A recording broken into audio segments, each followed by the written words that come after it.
So I'm not just slapping it back together. I'm going to be flushing everything out. You see all these spots in the bearings.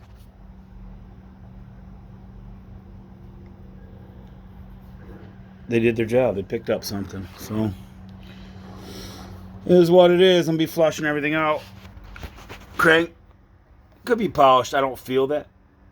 You know, it's a visible line. But again,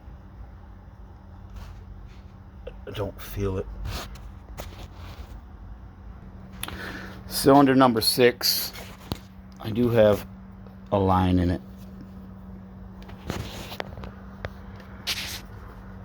You can feel that one. I ran this thing hard, man.